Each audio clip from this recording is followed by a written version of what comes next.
I'm here to sort of, I hope, contextualize what we're talking about, the general term affordable housing. In Canada, 68% of households are homeowners, 4% live in social housing, and 28% are in the private rented sector.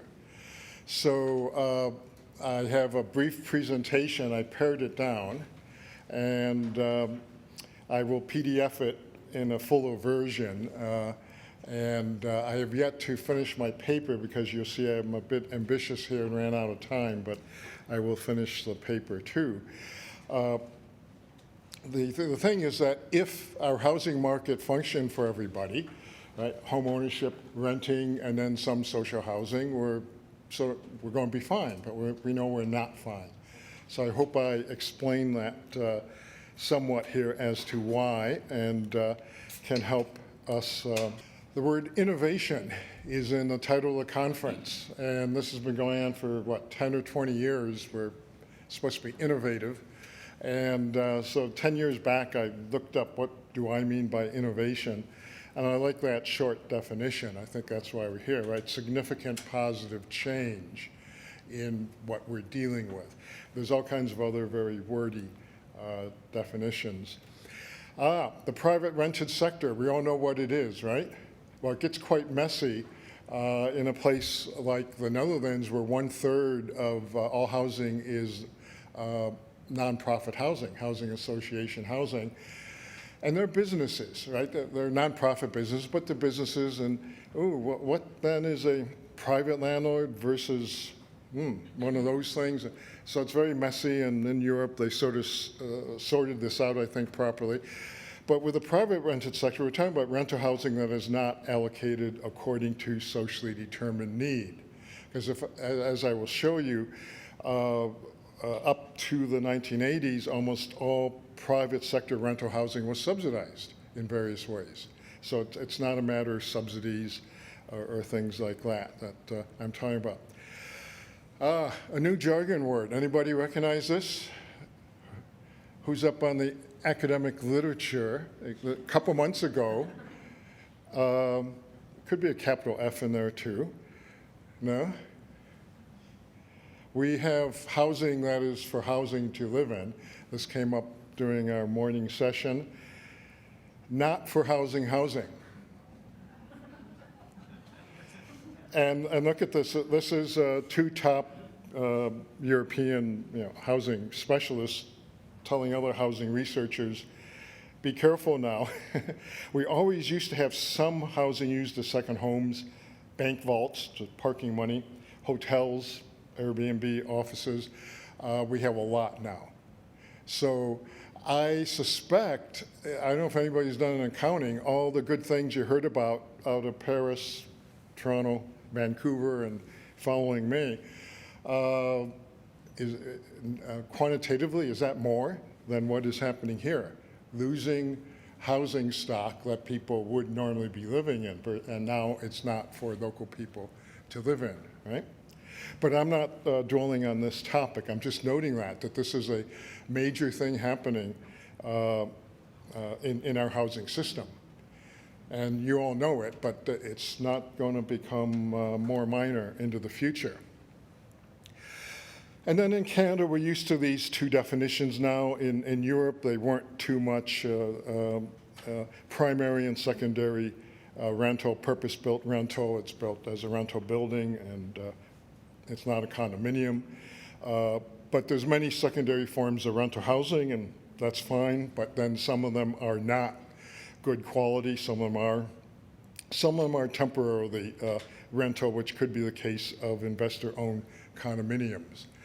Somebody buys the condo and wants to live in it, well, then you have to move out. That can't happen with purpose-built rental. So purpose-built rental is the ideal kind of private sector rental.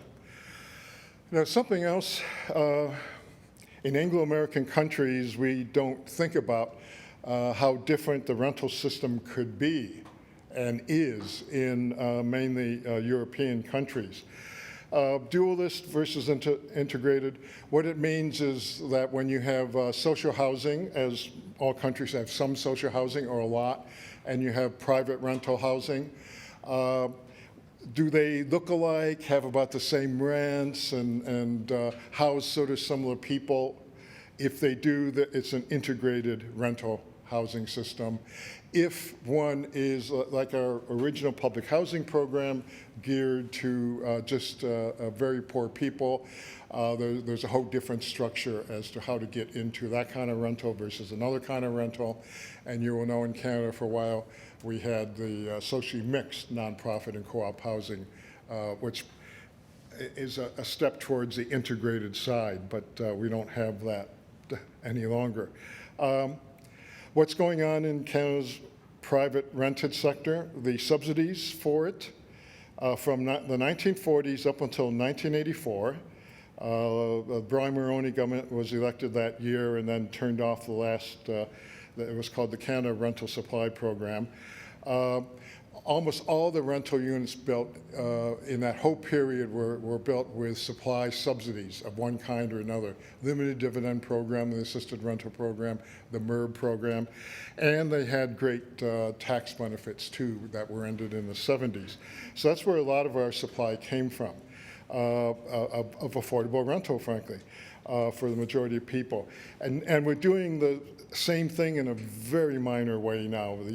Since '01, the Affordable Housing Initiative, and then now with what the federal government is likely going to be doing, a little bit of.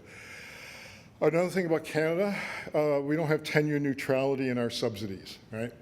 Homeowners don't even realize the subsidies they receive.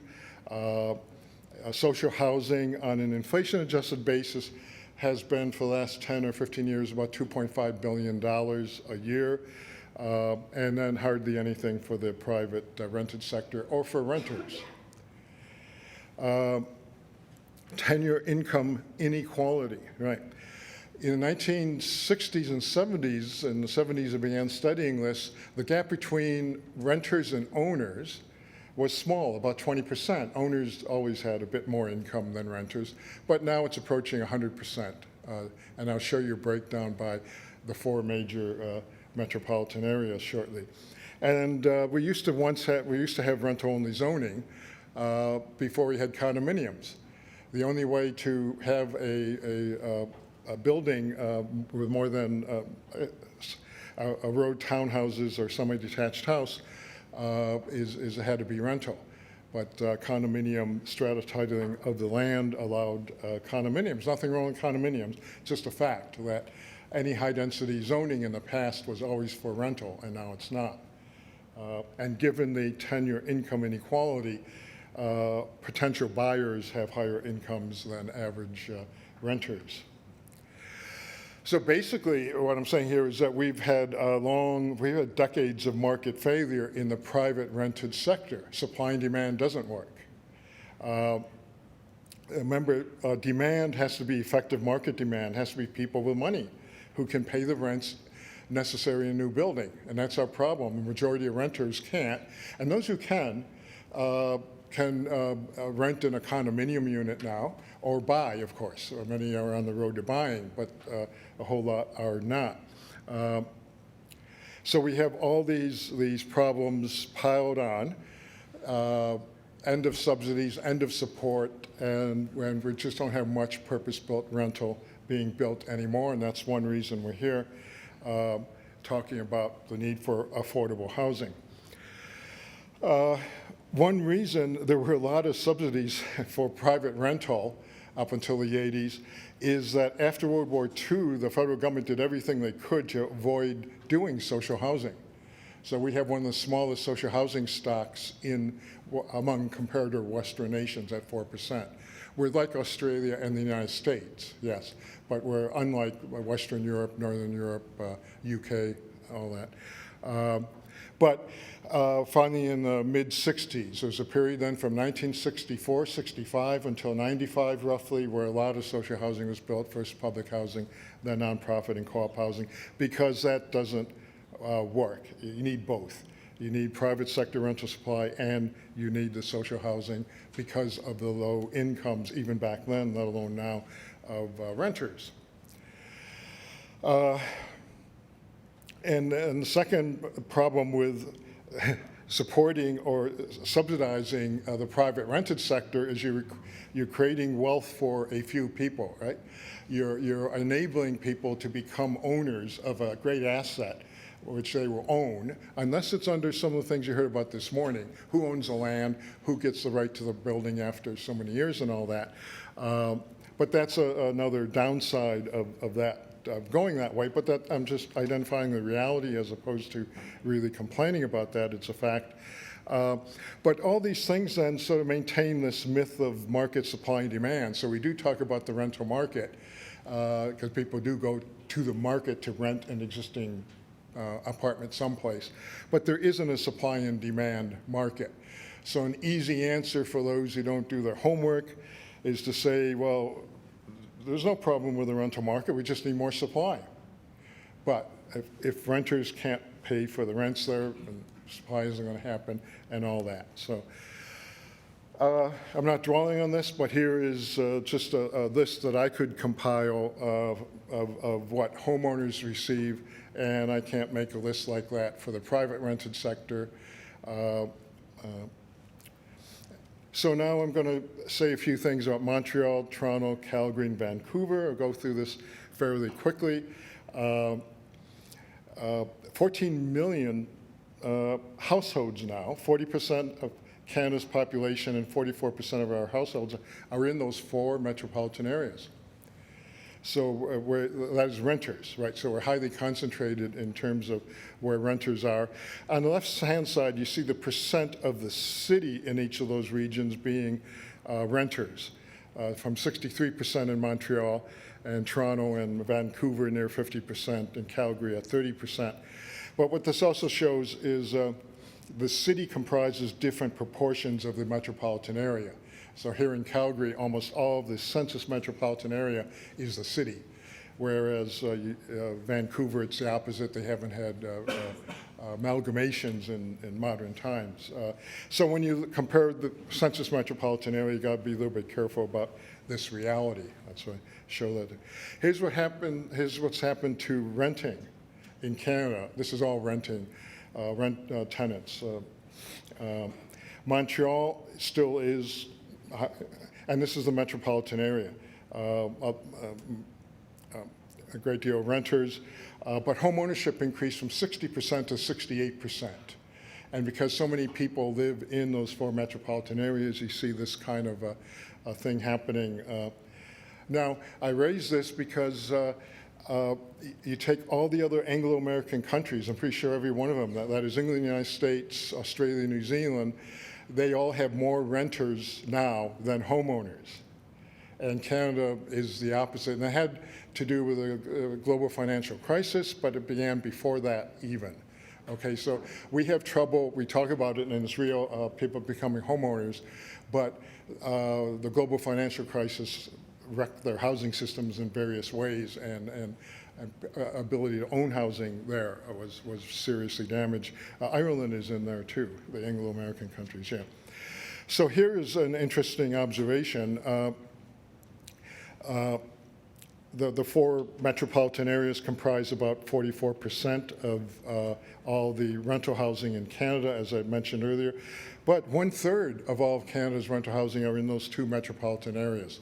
So this shows you the scale of a Vancouver at the top there. Montreal's at the bottom, going east to west all the time. Montreal, Toronto, Calgary, and Vancouver there. And then what this chart shows you is that we have more rental stock. Okay, and because this is from the census, this is capturing basement apartments, all those secondary forms of rental housing that doesn't show up necessarily on a lot of official statistics. So we are gaining rental units in a variety of ways, but not too many through purpose-built rental. And here's that picture. The bottom blue there is the purpose-built rental. You see an uptick in the recent 10 years or so, but not too much. And then in the 89, 91, up until 95, almost all of that was social housing, and those programs are turned off. Ontario had a very large program until 1995 also, as the federal government's faded away. The pink there is our condominiums. So a certain percentage of them, 30 or 40%, depending on the metropolitan area, are investor owned and rented. So we're getting rental stock from there. Here is the look at the gap between owner and renter incomes. So when you have an expensive commodity that all requires the same thing, urban land, if land is intended for rent, if you have a piece of land and somebody comes in and says, well, I want to build rental, that owner is not going to sell it to you at a cheaper price than what they think they could get if it was a condo, for example, right? So anyways, we have sort of one land market and one housing market, but we have two pools of tenants. This is median after-tax household income, the gap, right? And this sort of explains why we're in this room and why we talk about housing affordability. Spaghetti here. In a market, when vacancy rates are low, it's a signal for what in Economics 100? Supply, right? The blue line is Calgary, and as somebody who's an expert on the oil industry could probably explain each of those booms and busts, right? That's what it's about. And Montreal, the early 90s was a serious recession in the East, certainly, and it shows up there in Montreal. But otherwise, you see Vancouver and Toronto, and that's the metropolitan area. The city vacancy rates will be much lower, near zero or whatever. There's no supply response because of that. Another reason we're here is that in the 50s, only a few % of households were one-person households. Why is that interesting? Well, one-person household can't have two incomes from two people. They can work two jobs or three jobs or whatever, but okay. So look at this, at 40% roughly of single-person households. And likewise, there were very few single-parent families. That's the whatever color that is, orange. Yeah, it's orange on yours. Okay, orange color there.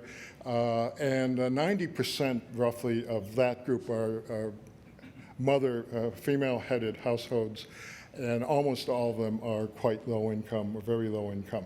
It happens that single people, male, female, both are equally low income. In most categories, women are worse off, but in the single category, they're sort of equal. So then some people say, well, we have these problems because we have all these immigrants coming. It takes them a while to settle in or whatever, right? And maybe it's all due to immigrants. Well, look at this. First off, all the reds on the right-hand side are ownership. So the majority of all immigrants, in Canada it's 22%, look at Toronto, 56% of the population was not born in Canada. They're homeowners. Now you would say then, okay, what's recent immigrants? Okay, let's look at recent immigrants. And this is recent defined as 10 years, 06 to 16. Right? And again, except for Montreal, slightly different story there, but we're close to 50% or above for the country and for the other metropolitan areas. Because immigrants have to pass these qualifications, job prospects, money, savings, stuff like that before they come here. And they're mainly now racialized as opposed to white. But you can see, okay, some, they're doing pretty well. So anyways, this isn't the issue or the problem, immigrants or immigration. And getting near the end here, because I'm just showing you a quick picture, a quick tour of what's going on in this private rented sector of ours. The green there, are rental units built after 1981. And the reason I picked 1981, it's the last subsidy program for private sector rental supply was 1984. And a friend of mine who studies this knows that the building in Mississauga, that was the last one to get a subsidy, right? So, but the blue and the reddish color there, that's post-war. So we have a great deal of aging rental stock, and we all know that if it's in a nice neighborhood and the rents are high, the building is likely maintained, and the opposite is true for other areas. So my team that was mentioned, the Neighborhood Change Research Partnership, for 8 metropolitan areas in Canada that we study, and we have research teams in the 8. We calculated what we call the Rental Housing Disadvantage Index. This looks at the housing stock and the tenants. Tenants paying, first off, a census tract with 25% or more rental. Tenants are paying over 50% of income. And in the census, they check off the box that says it requires major repairs as opposed to minor repairs. And it's a composite of that. And you can see, look at the cities in particular, the percent of the census tracts that are high RHDI, as we call it. So in the longer version of my presentation, I have more about this, and I have maps of where high RHDI census tracts are in Calgary and Vancouver, Toronto, and Montreal, but I don't have time here to show that. So what is the question then? Why am I talking about this? I've been part of a team of academics. There's just a few of us in every country that sort of, in a nerdy way, follows the private rented sector in addition to other things we do, right? But so what I'm raising with you in the context of what you're looking at, studying and doing and all that is, how do we rethink the nature and role of the private rented sector in our housing system and in fact in our metropolitan areas for the practitioners, right? Can a dual rental system become a unified rental system? As I said, we were moving slightly in that direction with socially mixed housing, and those of you who are around for a while will know socially mixed housing was attacked. Why? Because we're giving subsidies to some people who aren't truly needy, okay? Anglo-American countries, it's the truly needy who should get subsidies, even though we don't give them many subsidies, but they're the ones who should get it if we did give anybody anything much. But anyways, and then should we rely on and provide subsidies to that sector that does not allocate according to socially determined need, right? Now this is quite separate from what we heard this morning where there's a mixture happening, right? Some kind of combination. I'm not troubled by that too much. But my answer is yes, we need to do both. We do need quality, purpose-built rental, and we need quality, purpose-built social housing, and we're not doing much for either. What are the prospects? You can guess, and you see it happening. Ownership is becoming more difficult, so we may start seeing declining ownership because of high ownership costs. Overcrowding is much more common. Landlord-tenant relations are more difficult, and there's more of that happening. Rent regulations are always controversial, and they're going to continue to be, and be more so. Quality and rehab of an aging rental stock, we don't do too much of that in terms of providing subsidies. And then supply, as I argue, we should be doing more purpose-built primary rental. And then there's always the issue of the unregulated and the illegal rental situations. And what do you do if some building is, but there's 100 people in it and all that. So there's a lot of dilemmas there. Now, I happen to have this data for Toronto, and we saw something similar about Vancouver this morning.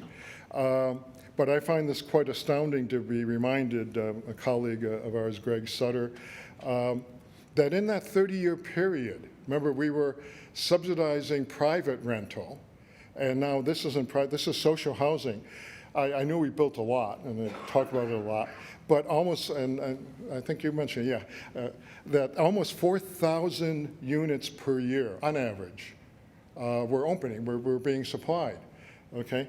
12% of total housing supply built in those years, 130,000 units in total of social housing. And this is in the metropolitan area now, so it's 7% of Toronto's housing stock today, roughly, and the city is about 10%, I think, social housing. So it's proportionately the same for the other metropolitan areas, even though I don't have that data. So we were doing a lot. And then I'll show you, I could talk for 2 hours and give you a whole history of housing policy from this one chart, but I have, what, 5 minutes? And that's all I need. But the black line there is a percent of the federal government, the percent of the federal budget that is allocated for housing assistance. So home ownership isn't there. Private rental subsidies are there, and social housing subsidies are there. And when we had more rehabilitation subsidies, they were in there. This is essentially the money that CMHC would allocate. And so we went from a peak of about 1.8% of the federal budget. We're down at 0.8% of the federal budget right now. And the gray is the planned spending by the federal government, the actual dollars that are in the National Housing Strategy. The yellow is a stream of subsidies from the past. Past social housing and market housing have a 30, 40-year stream of subsidies, but they decline, and that's the yellow declining there. So the proposal from the federal government is keeping it at about past levels of spending. This is inflation-adjusted dollars. So what should a housing system do, right? Why are we here? I think first it should stimulate adequate housing production. And in fact, 2019, this year, we have more housing supply than any time prior to the, last time was prior to the global financial crisis. The time before that was the early 1990s. So we have a lot of housing supply in Canada and in these metropolitan areas. But number two, we should have a mix of housing being produced, and we don't. The tenure mix, location, size, quality. And then third, we need to do way better, that's why we're here, to assist those who cannot afford adequate and appropriate housing. So a good housing system should do those three things. What is it actually doing? A lot of Western nations are doing this. We were mainly doing it in the past, we're doing it now. If you happen to inherit, own somehow, right, any kind of land in these 4 metropolitan areas, let alone elsewhere, right, even a house, let alone more than one house, you're doing pretty well, right? And that's what we're doing right now. So what's next for the private rented sector? Look at this list. Effective market demand versus social need for rental, supply issues, location, quality, choice, distribution, discrimination in the housing system, affordability, and investors should be the investors, owners, management, regulations, institutions. There's a lot there. And we're sort of talking about bits of all these things, aren't we? And making some progress on this. So significant positive change in all those categories, right? But it can't happen without allocating more federal and provincial money where the money is to both private rental and social rental and all these other partnerships. So I'll be happy to discuss this further when the time comes. Sean?